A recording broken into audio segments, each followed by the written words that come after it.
You have heard of Paul Revere's midnight ride. That night came later. This was the rehearsal. September 1774.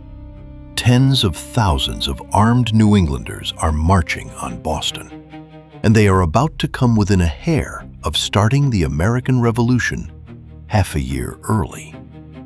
Why were they marching? Because of a rumor.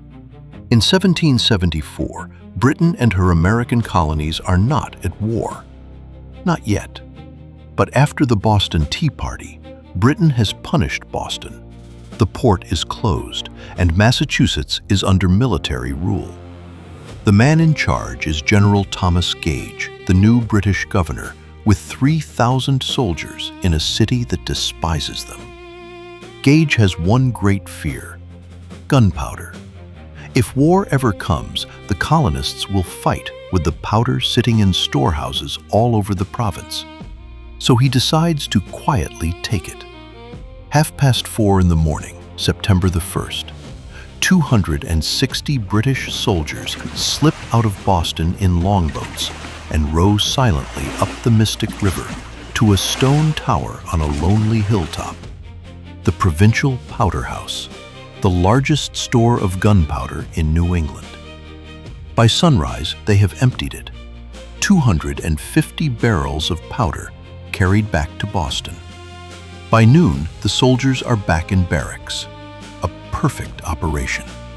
However, a few people in the countryside saw the boats, and the rumors began. News in 1774 travels by word of mouth, and with every mile, the story gets worse. It started with, "The British Army is marching." Then, "The war has begun." Then, 6 people are dead. Then, "The Royal Navy is bombarding Boston." None of it is true. It does not matter. Church bells toll from town to town. At dusk, warning beacons blaze across the hills. In Philadelphia, the Continental Congress believes for 2 full days that Boston has been destroyed.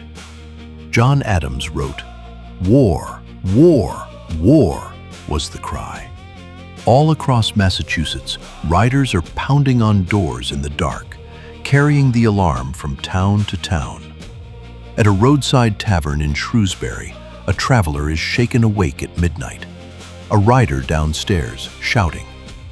15 minutes later, 50 men stand armed in the road, and fresh riders gallop for the next towns. By morning, the roads to Boston are rivers of armed men. Whole towns empty. By one count, 1/3 of the fighting men of all New England, tens of thousands, were on the march. 4,000 of them converge on Cambridge, ready for a war, and find none. No battle. No burning city, just a quiet town on a hot morning. So their fury finds a new target, the king's own officials. They surround the mansions and force resignations on the spot. One royal counselor gave up his seat with these words, "My house at Cambridge being surrounded by about 4,000 people, in compliance with their command, I sign my name."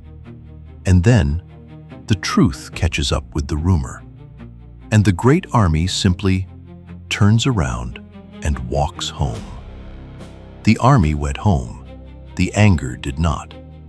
Within weeks, New England created the Minutemen, ready to march at a moment's notice, and a real network of express riders, so the next alarm would be fast and true. The gunpowder moved inland to Worcester and to Concord. 7.5 months later, Gage tried the same trick. Soldiers in boats at night sent to seize weapons. This time, the warning system worked perfectly. The rider was Paul Revere. The road ended at Lexington, where the first shots of the American Revolution were fired. A false rumor had given an entire region a dress rehearsal for war.